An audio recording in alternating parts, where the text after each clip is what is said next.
할렐루야. 네, 여러분, 살아있음에 대한 증거는 반응하는 것이라고 말씀드렸습니다. 우리가 반응할 때 우리가 살아있는 게 아니고요, 우리가 반응하는 그 대상이 살아 역사하게 될 줄 믿습니다. 그럴 때 여러분, 이 세상은요, 하나님이 어디 계시냐고 우리에게 그렇게 묻는 것 같아요. 그럴 때 우리가 반응함으로 인하여 살아 역사하신 하나님이 이 땅 가운데 계심을 그들에게 나타내 보여드렸으면 좋겠습니다. 아멘? 할렐루야. 네. 여러분 혹시 드라마 좋아하십니까? 맨날 제가 예능 얘기하고 드라마 얘기를 하니까 제가 거기에 빠져 사는 것 같은데 그렇진 않아요. 뭐 TV를 보는 시간이 그렇게 많은 것 같진 않아요. 그래도 제 삶 가운데 그 손에 꼽히는 드라마가 있습니다. 뭐 별에서 온 그대라든지 뭐 그런 로맨틱 코미디도 제가 참 좋아하는데 그 중에서도 몇 번이나 돌려보고 또 돌려보고 또 돌려보는, 어쩌면 저희 삶 가운데 요즘 좀 지친다 라고 생각이 들 때마다 다시 한번 리플레이하는 그런 드라마가 있어요. 혹시 보셨는지 모르겠습니다. 나의 아저씨라는 드라마예요. 혹시 아실까요? 나는 이 드라마를 안다 혹은 보았다, 손 한번 들어보세요. 네, 과반이 넘어야지 설교가 진행이 되기 때문에 네, 다행히 과반이 좀 넘네요. 네, 나의 아저씨. 여러분, 드라마를 좋아하시는지 안 좋아하시는지 잘 모르겠지만 이 드라마는 한 번 정도 좀 보셨으면 좋겠어요. 제가 아들레이디에서 청년부를 담당할 때 한 번은 수련회에 가서 수련회 내내 이 드라마를 1편부터 끝까지 보고 거기에 대한 소감을 좀 청년들과 나누고 싶을 만큼 좀 깊은 생각을 할 수 있는 그런 드라마였던 것 같습니다. 그 드라마의 키워드를 뭐 여러 가지 뽑을 수 있겠지만 진정한 위로와 사랑이 무엇인가를 다시 한번 좀 느낄 수 있었던 그런 드라마였던 것 같아요. 주인공은 이지안이라는 사람입니다. 아이유라는 가수 혹 배우가 그 역할을 맡았죠. 그런데 그 이지안의 삶이요, 그 드라마에서 굉장히 차갑게 나타납니다. 무슨 말이냐면 그 여인의 삶이 너무 거칠다는 거예요. 그래서 이 차갑다라는 것이 그 이지안을 대표하는 그런 말이었어요. 온전한 관계를 맺어본 적도 없고 따스함을 경험해 본 적도 없는 것 같은 사람이었습니다.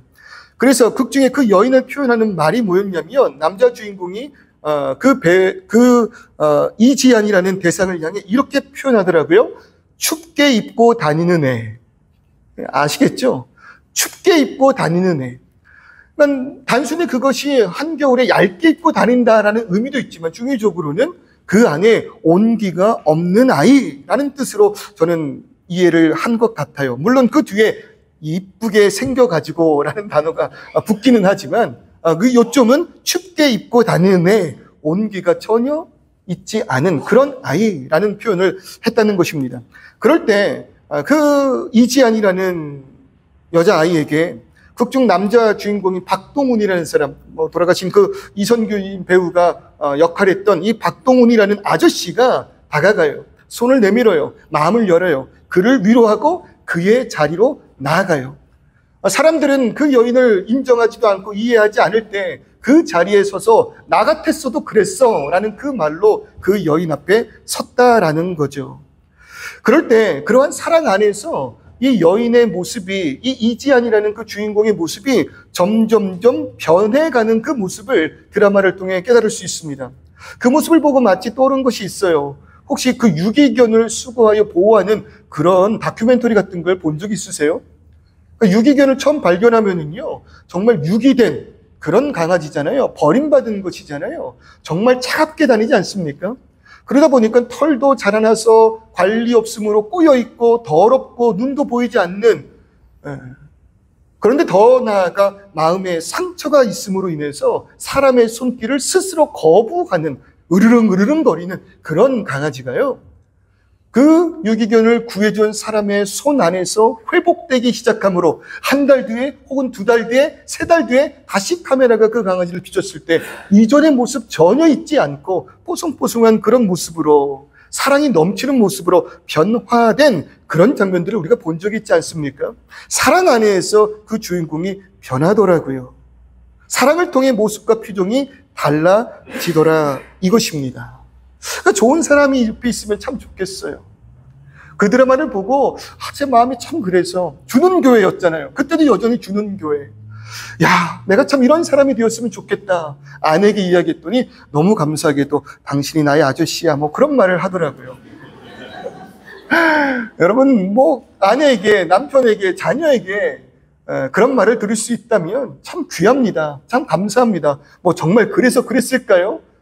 더 잘하라는 의미로 저는 받아들였죠. 그 드라마를 보고 느낀 것 하나가 있습니다.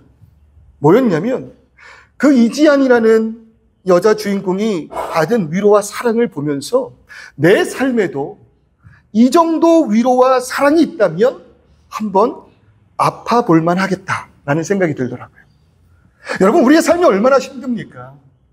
우리의 삶이 뭐 쉽지 않잖아요. 어려움 가득하잖아요. 특히 이민사회에서 여러분 그 이민의 삶을 살아간다는 것 얼마나 고통스러우셨습니까? 얼마나 불안하셨습니까? 오늘 저도 마찬가지예요.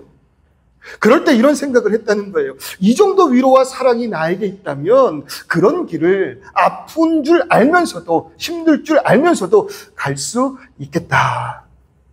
제가 저에게 오는 청년들한테 반드시 하는 말이 있어요. 쉽지 않아요. 쉽지 않아요. 막 처음에 왔던 그 막 열정을 가지고 뭐 저는 이렇게 할 거고요, 저렇게 할 거고요, 벌써 뭐 이렇게 스포를 받게 됐고요, 어떻게 할 거 저렇게 할 거예요.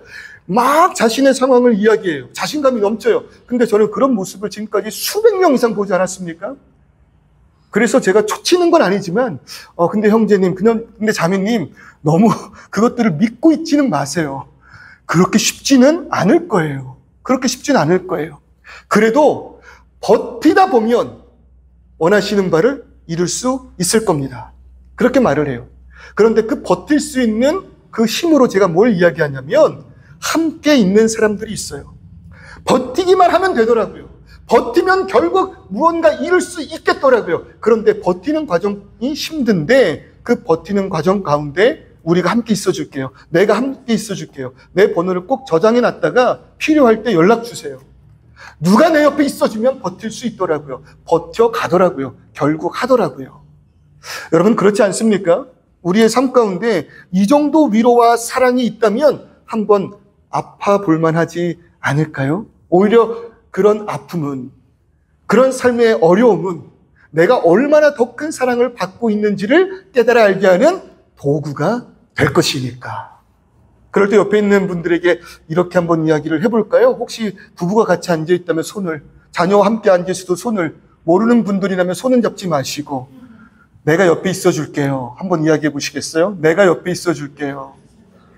네, 내가 옆에 있어줄게요.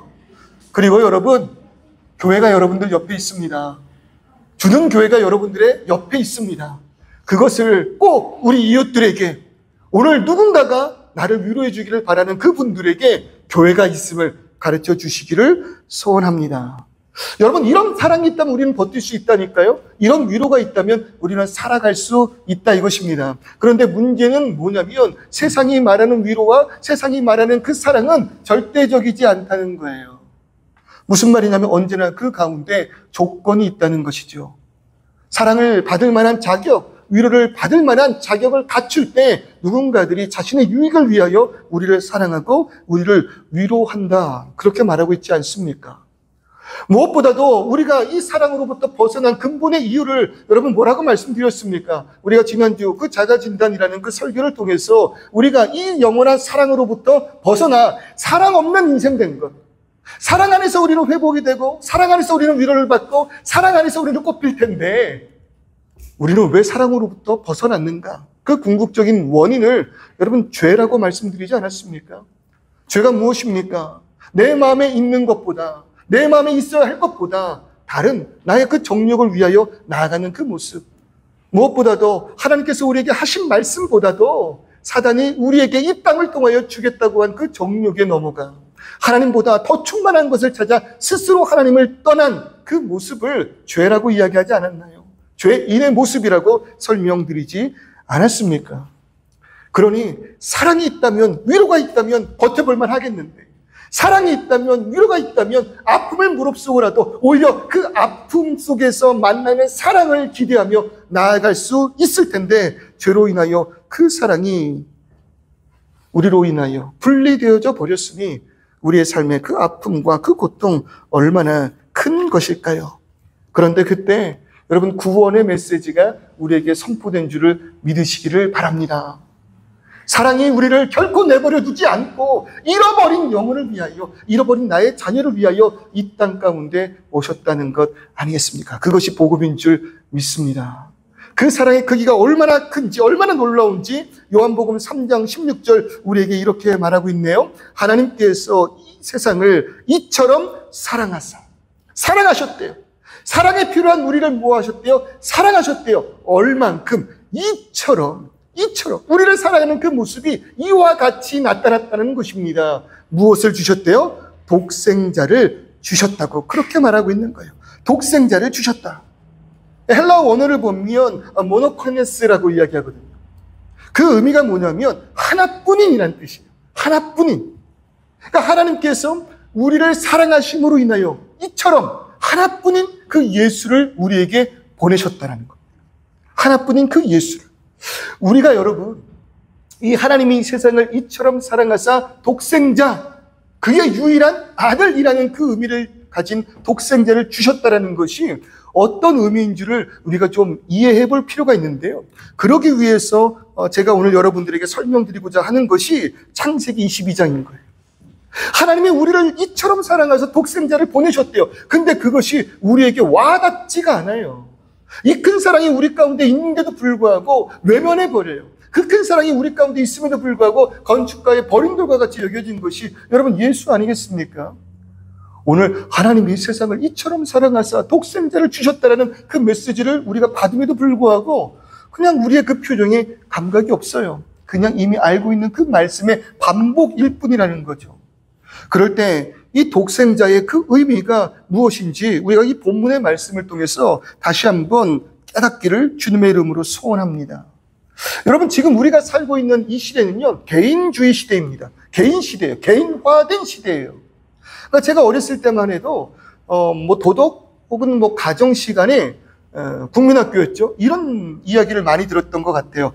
우리들의 가정의 형태가 점점 변할 건데 대가족에서 핵가족의 모습으로 변할 거야. 선생님이 그런 말씀을 하셨던 것 같아요. 기억나십니까? 저와 비슷한 세대를 살아오신 분들은 대가족에서 핵가족의 형태로 변환된다라는 그 이야기를 참 많이 듣고 살았어요. 정말 그랬거든요. 저도 어렸을 때만 해도 할아버지, 할머님, 그 밑에 아버지, 어머님, 그리고 저와 형님, 그리고 고모님까지 말 그대로 대가족이 함께 살았다니까요. 그런데 그런 가족의 형태가 점점 변화되더니 핵가족으로, 할아버지, 할머니를 떠나서 부모와 자녀, 이 단촐한 가정의 모습으로 변화되었어요. 정말로 그렇게 됐어요. 그런데 이제는 그것보다 더 나갔죠. 개인화된 사회를 우리가 살아가고 있다는 거예요. 그러다 보니까요, 여러분, 요즘 예능 프로그램 중에서도 나 혼자 산다라는 예능 프로가 있습니다. 그리고 굉장히 인기가 많아요. 왜요? 개인화된 그런 시대 속에서 혼자 살아가고 있는 사람들이 너무 많이 있기 때문에. 그럴 때 독생자를 주셨다라는 건 우리에게 그렇게 와닿지가 않는다는 겁니다. 왜요? 대가족 시대에는요, 특별히 개인 시대가 아닌 이 성경의 배경이 되고 있는 고대 문화 가운데 이 시족 사회에서, 다문화 사회에서 장자가 갖고 있는 사회적 지위는요, 지금 우리가 생각하는 것과는 비교할 수 없을 만큼의 위치였기 때문입니다. 장자라는 것, 그 가정의 첫 번째 아들이라는 거는요, 그 가문의 대소사를 결정할 수 있는 권한이 주어졌다는 거 아닙니까? 그러니까 저희 어렸을 때만은 기억해도 여러분 그런 일들이 많지 않았습니까? 제 아내가 저희 할아버님 집에 방문하여서 놀랬던 거 하나가 있어요. 가족 사진을 봤는데 그 가족 사진에 제가 없는 거예요. 그러니까 순수했던 제 아내가 감히 저희 할아버님께 왜 저희 오빠는 사진이 없어요? 이렇게 물었다는 거예요. 그러자 저희 할아버님께서 불쾌하신데, 네 오빠는 장자가 아니잖니, 첫째가 아니잖니. 근데 그 가족 사진에는 저희 집안의 첫째들만 그렇게 마주한 거였거든요. 그러니까 제 기억에도 어렸을 때 보면 저희 모든 가족이 함께 살 때도요, 식탁에서는 할아버님, 아버님, 그리고 저희 형님이 밥을 먹었고, 그 밑에 이제 상을 펼쳐놓고 그 상에서 할머님, 어머님, 고모님, 제가 밥을 먹었던 게 기억이 나요. 그러니까 저만 해도 그런 경험을 했다라는 거죠. 근데 성경 시대는, 고대 근동 시대에는, 성경의 배경 시대는 여러분 어떻겠냐라는 거예요. 장자는요, 그 부족의 대소사를 결정할 수 있는 권한이 있는 것입니다. 그러니까 가문의 대표가 되는 거예요. 그래서 다른 부족 간의 관계에서도 의견을 주고받고 그것을 결정할 수 있는 존재가 장자였습니다. 그러기 위해서, 그런 장자의 권위를 세워주기 위해서 그 가정의 아버지는, 그 부족의 아버지는 이 장자에게 재산의 2몫을 주었다는 거예요. 다른 형제들이 받을 것보다 2몫을 주므로 이가 우리 가문의, 우리 부족의 대표다. 그 힘을 줬대요. 그리고 더 나아가 그뿐만 아니라 권력을 장자가 이양함으로 인해 막강한 힘과 권력을 장자가 누릴 수 있다는 겁니다. 한마디로 부족, 니꼴, 장자. 장자, 니꼴, 그 가문이 되는 겁니다. 그렇기 때문에 우리가 종종 성경을 볼 때에도 이런 장자에 관한 에피소드들이 많이 등장하잖아요. 하나님께서 아브라함에게 약속하신 그 언약적인 유전을 장자인 이삭을 통해 대물림되고, 그리고 또 이삭의 아들 에서와 야곱은 실제적으로 이 장자권을 위하여 다투지 않았습니까? 야곱이 얼마나 이 장자권을 바랬는지 몰라요. 겉으로는 그 시대 배경 가운데 2몫을 받고, 그리고 가문의 대표가 되니 내가 그 자리도 가고 싶다라는 야곱의 마음도 있었겠지만, 무엇보다도 야곱은 영적으로 아브라함과 이삭을 통하여 이어지고 있는 영적인 그 가문의 은혜를 소유하기 위해서 발버둥 친 그런 인물이 야곱 아니겠습니까? 그리고 그 야곱의 아들들 가운데 이 장자권이 분리가 되어 수여가 됩니다. 물질적인 복을 2몫을 받은 것은 요셉이, 그래서 그 아들 둘이 12지파에 들어가는 그런 놀라운 역사가 나타나잖아요.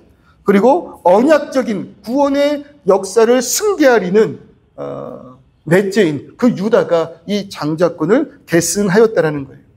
한마디로 이 장자권이 그 삶의 모든 것이고, 더 나아가서 성경 안에서는 이 장자권이 언약의 계승자라는 것입니다. 그런데 이뿐만 아니라 이런 의미에서 한 가지를 더해보면은요, 신의 삶과 시온의 저자 존 디 레벤슨이라는 신학자는요, 장자는 하나님의 언약의 계승자인과 동시에 하나님 앞에서 그 가정에 죄에 대한 대표성을 갖는다, 그렇게 이야기했다는 겁니다. 그 시대의 장자권을 설명하면서 그 시대의 장자들은 그 가문의 모든 유익한 것을 이어받는 것과 동시에 신 앞에서 이 가문의 죄성에 대한 대표를 갖는다, 그렇게 설명을 하였다는 거예요. 그 가문이 지은 죄에 대하여도 장자가 책임을 져야 하는 메커니즘이 고대 시족 사회 가운데 다분히 퍼져 있는 인지였다는 겁니다. 이러한 상황 속에서 우리가 이 본문의 말씀을 묵상할 수 있어야 되는 거예요. 죄의 대표자 되는 것이 그 가문의 장자라는 그 개념 안에서. 여러분, 그럴 때 오늘 본문 말씀 22장 1절을 보면은요, 그 일 후에 하나님이 아브라함을 시험하시려고 그를 부르시되라고 그렇게 말하고 있습니다. 어떠한 사건을 통하여 하나님은 아브라함을 시험할 필요가 있었다라는 것이죠. 그것이 뭐냐면 21장에 등장하는 아브라함과 사라가 아들 이삭을 낳는 그러한 순간입니다. 이들에게 진정한 장자인 이삭이 탄생하였다라는 거예요. 여러분, 아브라함에게 있어서 이 자식이 주는 의미가 뭡니까? 75세가 되는 그 순간까지도 아브라함에게는 자녀가 있지 않았다고요. 그 시대에 자녀가 없다? 여러분, 이것은요, 그냥 그 부족의, 그 가문의 소멸입니다. 나라는 존재가 사라지는 거예요. 유지가 이어지지 않는 거예요. 신 앞에서도 저주를 받은 그런 가문이 되어버리는 거예요. 그러니 이 75세가 되도록 자녀가 없었던 아브라함은요, 자녀를 주겠다. 그뿐만 아니라 너를 통하여 민족을 이루리라는 신을 따라 나선 것 아니겠습니까? 그 하나님의 인도하심 가운데 아브라함이 순종하고 나아갔던 것 아니에요? 그래서 이런 아브라함의 일대기를 보면 유독 자녀를 향한 그 애착의 모습이 계속 다분히 발견되고 있다는 것입니다. 갈대아 우르에서 떠날 때에도 아브라함은 자신이 조카로 여겼던 롯을 데리고 나오는데, 그 롯과의 관계를 보면 단순히 조카와 삼촌의 개념은 아니었어요. 후에 이 롯이 본인을 떠납니다. 그리고 그 소돔으로 내려가서 전쟁에 휘말렸을 때, 여러분, 일개 부족장이었던 아브라함이요, 그 일대 연합군과의 전투에서 포로로 끌려간 조카 롯을 구하기 위해서 전쟁에 참여하는 그러한 순간이 있지 않습니까? 단순히 조카로만 여겼던 것이 아니라 이 롯을 향한 그 마음이 롯을 자녀로 여기고 있었다라는 거예요. 그의 마음이, 자녀에 대한 마음이 얼마나 컸는 줄 알겠죠. 그러나 그 조카는 결국 떠납니다. 아브라함과 분리돼요. 그랬을 때 무너진 그 10년 가운데 아브라함은 그 시대의 관행처럼 이루어졌던, 자녀가 없을 때는 그저 내 종들 가운데 괜찮은 친구를 내 후사로 삼는 그러한 관행을 따라서 다메섹 사람 엘리에셀을 후사로도 삼으려고 했던 것 아니겠습니까? 어떻게든 자신의 대를 이어가기 위해서, 자신의 가치를 높이기 위해서 발버둥 친 것이 아브라함이었다는 거예요. 그런데 보세요. 그런 가운데 하나님께서 그 가문에 허락하신 아이가 있다고요. 그런 아브라함에게 허락하신 아이, 100세 때 낳은 이삭 아니겠습니까? 그러니 이삭 안에서 아브라함의 마음이 얼마나 컸을까요? 이삭 안에서 그 아브라함의 마음이 얼마나 기뻤을까요? 바로 그 일 후에 하나님이 아브라함을 시험하시려고 그를 부르셨다라고 그렇게 말하고 있다는 것입니다. 여러분, 아브라함 마음 가운데 이삭이 가득 찼다. 물론 그 이삭이 하나님께서 그 아브라함에게 허락하신 민족의 씨앗이기도 하지만, 하나님의 소망이기도 하지만, 여러분 잘 기억하셔야 되는 게요, 지독한 바람은 그것이 하나님 앞에서의 바람이라 할지라도 우상이 될 수 있다는 그 사실을 기억하셔야만 합니다. 하나님께서 그 가정에 이삭을 허락하셨는데, 허락하신 그 이삭이 내 마음에 가득할 때, 우리들의 사명만이 가득할 때, 우리들의 삶 가운데 언약만이 가득할 때, 우리들의 그 삶 가운데 내가 이루고자 하는 것만이 가득할 때, 그 바람과 소망조차도 하나님 앞에서 우상이 될 수 있다라고 그렇게 말하고 있다고요. 우리의 희망과 바람이 있는 곳엔 온전히 하나님만이 계셔야만 하는데, 그렇지 않을 때 그 대상이 우상이 된다는 것입니다. 틴켈러 목사님은요, 그 우상의 정체를 우리에게 이렇게 설명을 하는데, 절망은 우상 숭배의 결과다라고 그렇게 말을 했어요. 무슨 말이냐면요, 성도가 살아가는 데 있어서 그의 인생 가운데 고난은 있을 수 있다 이거예요.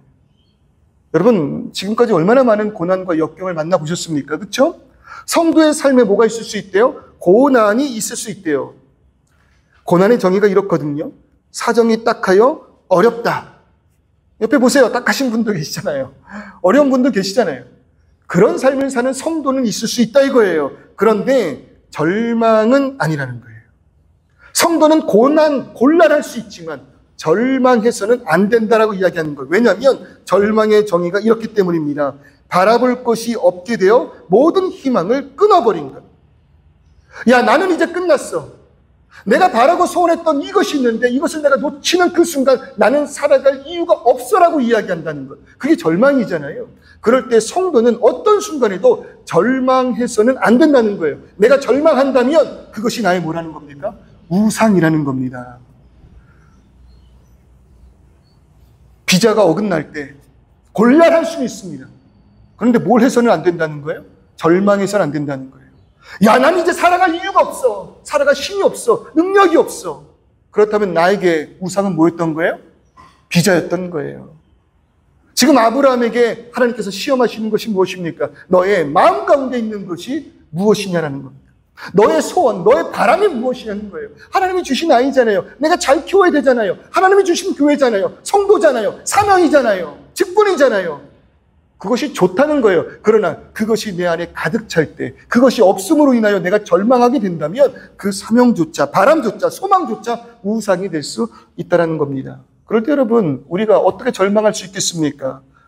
우리의 모든 삶이 무너진다 하더라도 우리에게 영원한 하나님이 계신데, 우리의 삶에 곤란한 순간이 있다 할지라도 그것이 내가 살아가는데 불편할지라도 삶을 내려놓을 수 있는 절망은 아니지 않습니까? 왜요? 나의 내일 하나님께서 인도하시고 하나님께서 우리에게 그 다음의 역사를 허락하시니까.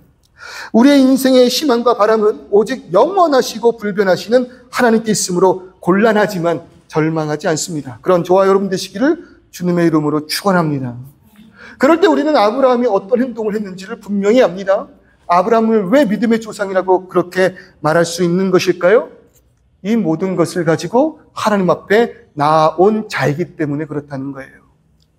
하나님께서 그를 번제로 드리라 말하고 있습니다. 번제라는 거는요, 하나님께 드려질 그 제물의 각을 떠서 창자를 다 빼고 불에 온전히 태워 올림으로 인하여 하나님과의 관계를 화목하게 하는 것, 그것이 번제입니다. 그럴 때 아브라함은 이 이삭을 통하여 다시 한번 하나님과 나와의 관계를 재정립함으로 하나님 앞으로 나아가기를 소원한 것이에요. 그러기 위해서 반드시 행해줘야 될 게 뭡니까? 번제, 즉 그 제물을 하나님께 올려드려야만 하는 것입니다. 왜요? 이것이 장자의 역할이기 때문에. 하나님 앞에서 우리 부족, 그리고 아브라함의 죄악이 가득한 그 순간, 그럴 때 아브라함은 마땅히 그의 전부인 아들 이삭, 그리고 이 모든 부족을 대표하는 그 아들 이삭을 하나님께 드림으로 인하여 하나님과 나와의 그 모든 관계를 회복하는 역사, 그것이 22장에서 등장하고 있는 아브라함에게 허락하신 번제의 의미라는 것입니다. 그런데 보시라고요. 산을 오르던 이삭이 묻습니다. 아버지, 근데 제물은 어디에 있습니까? 우리의 죄를 대신하여 바칠 제물은 어디에 있습니까? 여러분, 이것을 아브라함이 이삭에게 말해주지 않은 것 같아요. 말해줬다면 이삭이 따라왔겠습니까? 그리고 무엇보다 이것을 말했다면 지금 우리의 그 죄악 가운데 장자된 이 이삭을 하나님께 올려드려야 함을 이야기를 할 때, 여러분, 그 안에 사라가 이 아이를 놔줬겠습니까? 안다면 결코 놔줄 수가 없죠. 엄마는 그런 존재니까요. 모르고 따라온 것 같아요. 그럴 때 아브라함이 이삭에게 이렇게 말을 합니다. 하나님께서 자기를 위하여 친히 준비하시리라. 무엇을요? 지금 아브라함이 하나님께 나와서 회복하기를 소원하는데 그 모든 그 회복의 역사 가운데 하나님께서 친히 이 모든 일들을 준비하시리라, 그렇게 말하고 있다는 거예요. 그리고 실제로 그 이삭을 번제로 올려드리려 하는 그 순간 놀라운 일이 벌어집니다. 하나님께서 그 가정에 허락하신 다른 제물, 13절의 말씀을 보니까 아브라함이 눈을 들어 살펴본 즉 한 순양이 뒤에 있는데 뿔이 수풀에 걸려 있는지라 아브라함이 가서 그 순양을 가져다가 아들을 대신하여 번제로 드렸더라. 우리 민족의 대표가 되는 이삭을 하나님께 올려 바치는 그 순간 하나님께서는 급하게 그 모든 역사를 중지시키셨어요. 12절의 말씀을 보니까요, 사자가 이르시되 그 아이에게 내 손을 대지 말라, 그에게 아무 일도 하지 말라, 내가 내 아들 내 독자까지도 내게 아끼지 아니하였으니 너희가 그 장제를 나에게 바칠 만큼 너의 마음 가운데 나로 충만하니 이제야 네가 하나님을 경외하는지를 나는 안다. 그러니 그 아이에 대해서는 더 이상 손을 대지 말라는 거예요. 그리고 그 민족 대신, 그 가문 대신 하나님께서 예비하신 제물이 무엇입니까? 아브라함이 눈을 들어 살펴본 즉 순양이 있고 뿔이 수풀에 걸려있는 그 순양을 통해 아들을 대신하여 뭐로 드렸대요? 번제로 드렸다. 그렇게 말을 하고 있다고요. 그런데 여기서 우리가 한번 고민해 볼 것이 있습니다. 지금 이 민족의 대표로 인하여 누구를 드려야 되는 거예요? 이삭을 드려야 되는 거예요. 그것이 고대 시대 때 신 앞에서 그 부족의 용서를 구하는 방법이었다고요.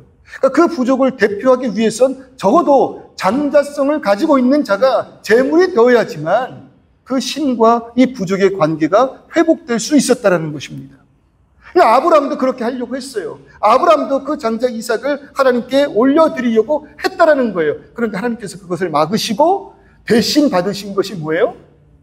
뿔이 걸려있는 순양을 대신 받으셨다라는 거죠. 이런 생각을 해볼 수 있는 거 아닙니까? 그 순양 따위가 이삭을 대신할 수 있는 것일까? 우리 부족을 대표하는 것이 장자인데 그 짐승일 뿐인 순양이 이 이삭의 장자성을 대신할 수 있을까? 그럴 수 없다라는 거죠. 다만 하나님께서는 이 역사를 통해서 궁극적으로 하나님께서 받으실 아브라함 민족의 장자를 예표하셨다는 거예요. 이삭이 아니라 여러분, 그러면 이삭은 온전합니까? 그렇다면 이삭은 죄인된 아브라함의 민족을 대신하여 하나님께 올려드릴 수 있는 제물이 됩니까? 그가 의롭습니까? 의인 없나니 하나도 없다라고 이야기할 때 무엇이 그 부족을, 그 민족을 우리를 위하여 대신 제물로 바쳐질 수 있냐 이거예요. 그럴 때 하나님께서 대신 준비하신 것, 그것이 무엇입니까? 뿔이 수풀에 걸려있는 순 양이었다고요. 그리고 이 이후에 모든 제사의 그 역사를 보면은요, 진정한 제물로서의 장자의 그 모습을 우리에게 예표하셨다는 거예요. 요한이 이렇게 외칩니다. 요한복음 1장 29절이에요. 보라, 세상 짐을 지고 가시는 어린 양이로다. 여러분, 이 땅 가운데 오신 예수 그리스도를 바라보며 요한의 고백이 뭐였다고요? 세상 짐을 지고 가시는 어린 양이다. 어린 양이다. 그 어린 양의 그 역사로 인하여 이루어질 그 일, 아브라함의 가정의 죄를 대표해 죄물된 이삭, 그리고 그 이삭을 대신한 그 순양이 이 땅 가운데 세상 짐을 지고 가실 그 어린 양의 모습으로 나타나셨다라고 성경이 이야기하고 있는 것입니다. 그럴 때 우리에게 말한 바가 뭐라고요? 하나님께서 우리를 이토록 사랑하사 우리에게 준 것이 뭐라고요? 독생자라고요. 그의 하나뿐인 아들이라고요. 아브라함이 그의 아들 이삭을 올려드릴 때 하나님께서는 그 이삭이 아니라 준비된 예물, 즉 예수 그리스도를 우리에게 허락하셨다는 것입니다. 무엇을 위하여? 뿔이 수풀에 걸려 아브라함 손에 잡혀 각이 떠짐으로 인해 그 산에서 번제로 드려진 모습과 같이. 그래서 13절의 말씀을 다시 보시겠어요? 아브라함이 가서 그 순양을 가져다가 아들을 대신하여 번제로 드렸을 때 아브라함이 그 땅을 뭐라고 부릅니까? 여호와 이레라, 그렇게 이야기했다. 그 의미가 무엇이에요? 오늘날까지 사람들이 이르기를 여호와의 산에서 준비되리라. 여러분, 이 장자의 희생의 역사가 여호와의 산에서 준비되리라, 그렇게 말하고 있다고요. 그리고 이 산, 그 모리아 산이 결국에는 예수 그리스도께서 올라가신 그 골고다 언덕 아니겠습니까?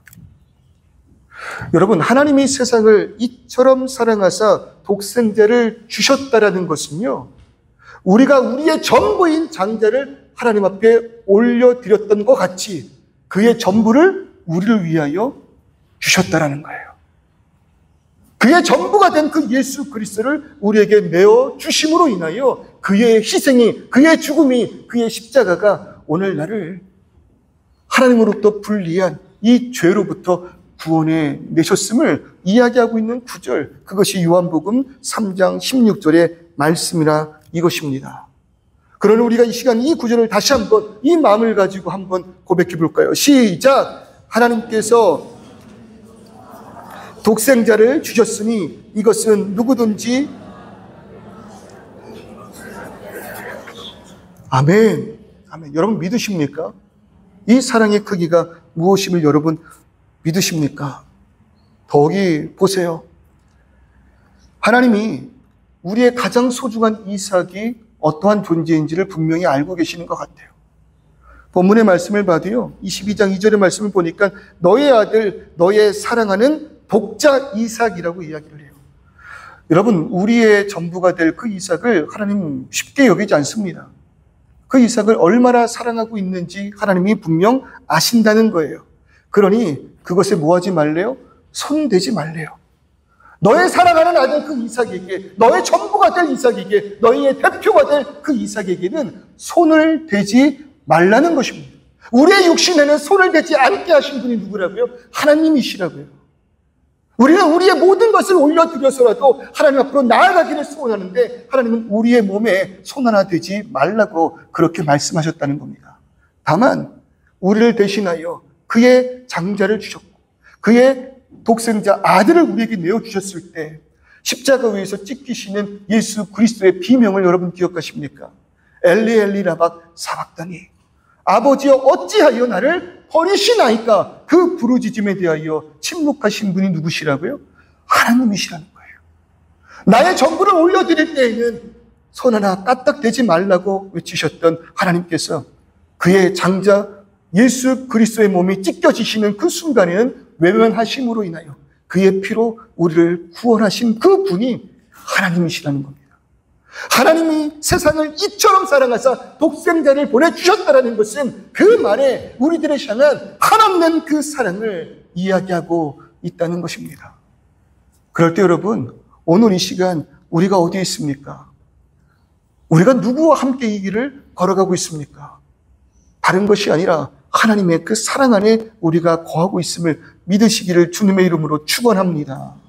우리의 삶과 우리의 몸에는 손대지 못하게 하신 하나님께서 그의 아들 예수의 죽음으로 인하여 우리를 건지셨다면, 여러분, 그런 사랑이 우리 가운데 있다면, 그런 사랑으로 살아간 우리의 삶에 여러분, 이 정도 아픔, 이러한 걱정, 염려, 근심 여러분 있어도 충분히 버텨 나아갈 수 있는 능력 아닙니까? 이 정도 위로와 사랑이 있다면 한번 아파 볼 만한 인생 아니겠습니까? 어렵기는 하겠지만 두렵지는 않을 것 같아요. 그것이 나를 위한 하나님의 사랑의 능력 아니겠습니까?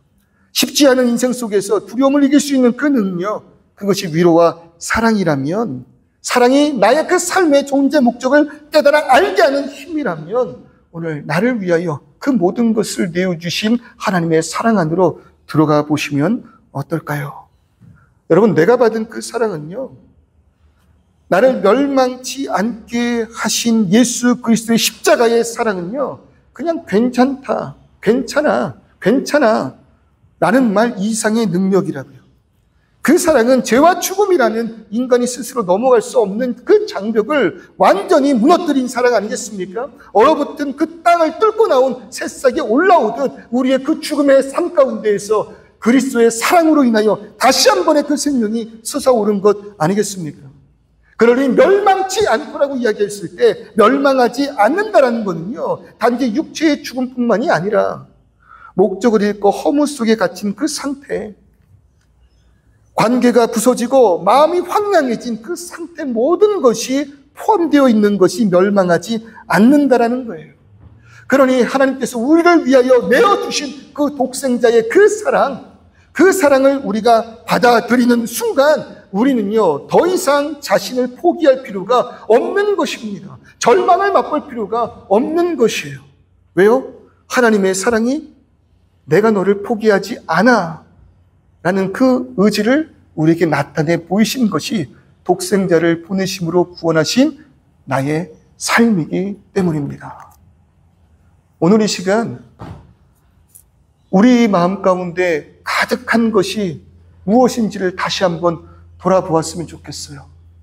그 큰 사랑이 우리 가운데 있는데 오늘 하나님이 우리를 시험하시려고 부르십니다. 나의 이름을 부르십니다.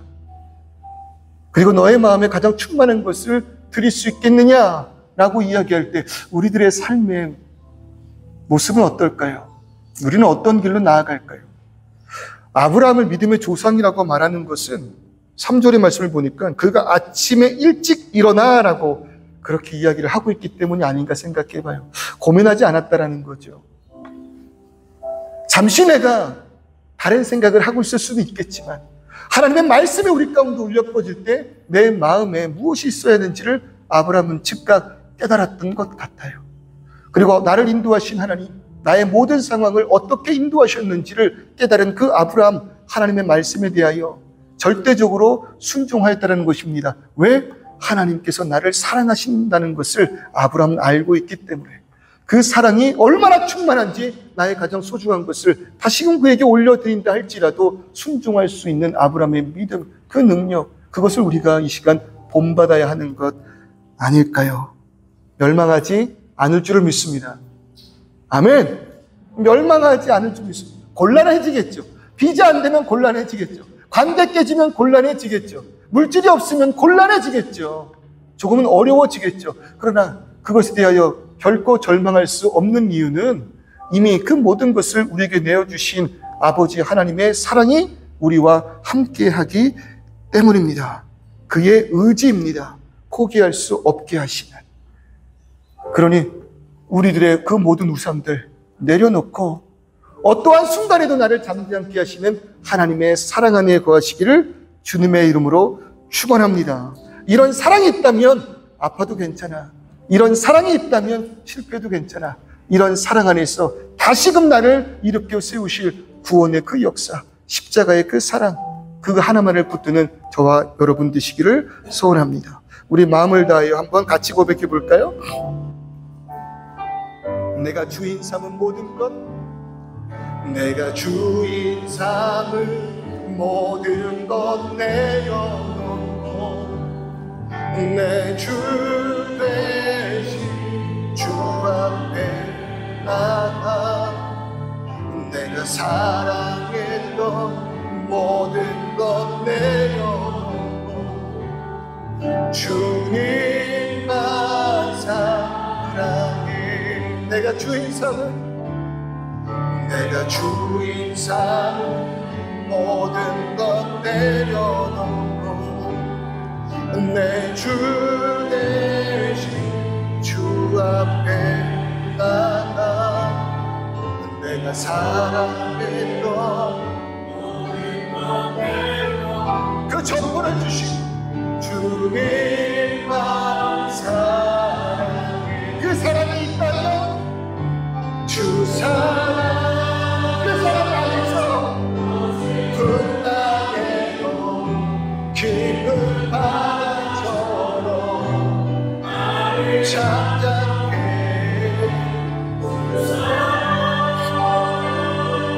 내 영혼의 반석 그 사랑 위에서 주 사랑, 주 사랑 거친 분당에도 깊은 바람처럼 나를 잠잠해. 그 사랑 내 영혼의 반석 그 사랑 위에 서리. 헤어질 때마다 제가 제 아이들에게 하는 말이 있습니다. 어떤 순간에도 아빠가 네 뒤에 있어. 집에만 들어오면 돼. 너를 사랑하는 엄마와 아빠, 언니, 동생들이 있어. 집에 들어오면 다시 사랑으로 일어날 수 있다는 것을 헤어질 때마다 자녀들에게 이야기를 해줘요. 그럼 어떤 순간에도, 괴로운 순간에도 집에만 가면 된다. 아빠에게로 가면 된다. 엄마에게로 가면 된다. 그 안정이 우리 자녀들에게 있기를 소원하는 마음이겠죠. 여러분, 그렇습니다. 하나님께로 나아가면 됩니다. 그 모든 것을 우리에게 내어주신 하나님께로 나아가기만 하면 될 줄 믿습니다. 그 사랑만 있다면, 우리가 그 사랑 안에만 있다면, 그 사랑을 받는 존재라는 것을 깨닫기만 한다면 여러분, 이까짓 것 이겨낼 수 있을 줄 믿습니다. 거친 풍랑에도 나를 건져내시는 하나님의 그 사랑, 오늘 이 시간 그 사랑을 위하여 기도합시다. 독생자 예수 그리스도를 우리를 위하여 내어주셨습니다. 그럴 때 그 사랑 안에 거하는 우리 되게 하여 주시옵소서. 그 사랑을 의심하지 않는 우리 되게 하여 주시옵소서. 우리들의 모든 삶, 나를 사랑하시는 독생자를 내어주신 하나님의 인도하심에 있다면 아버지, 우리의 삶의 그 모든 순간들 내가 버텨나갈 수 있습니다. 오직 당신의 영광을 위하여 나는 버텨나갈 수 있습니다. 그 사랑을 더 깊이 알게 하여 주시옵소서. 그 사랑 안에 거하게 하여 주시옵소서. 그 사랑만 있다면 어떤 순간에도 절망하지 않는 나의 인생 되게 하여 주시옵소서. 우리 동서로 기도하며 나아갑니다. 아버지 하나님, 이 시간 우리들의 그 모든 삶 가운데 하나님, 우리의 삶 가운데 있어야 할 것을 위하여 나아갑니다. 예수 그리스도 그 사랑이 무엇인지를 다시 한번 우리가 새기기를 원합니다. 독생자를 내어주셨다는 것을 우리가 무엇인지를 깨닫는데 당신의 전부를 우리에게 내어주신 그 사랑 무엇을 위하고 있습니까? 내가 무엇이라고 당신의 전부를 내어주시며 나의 손에, 나의 몸에 손대지 않으신 분이 예수의 몸에 손을 대게 하신 것입니까? 그 사랑이 이 시간 우리에게 있습니다. 그러니 주님 무너지지 않게 하여 주시옵소서. 그 사랑이 나에게 있습니다. 그러니 아버지를 절망지 않게 하여 주시옵소서. 무너지더라도 그 사랑 안에 회복하고, 무너지더라도 그 사랑으로 인하여 다시 한번 일어나는 내가 되기를 소원하오니 주여 붙들어 주시고 인도하실 때 사랑 안에서 회복, 사랑 안에서 참된 능력과 수만 기쁨이 우리의 모든 삶 거친 풍랑에도 나를 일으키는 능력 되게 하여 주시옵소서. 주님의 사랑만이 거친 풍랑에도 깊은 바다처럼 나를 잠잠케 할 줄 믿습니다. 그 무엇도 나를 온전케 할 수 없습니다. 그 무엇도 나를 회복시킬 수 없음을 깨닫습니다. 그럴 때 나를 위하여 전부를 내어주신 하나님을 향한 그 사랑을 우리가 붙들며 나아갈 때 그 사랑이 우리들의 삶의 능력되게 하여 주시옵소서. 예수 그리스도의 십자가가 하나님의 사랑의 근거가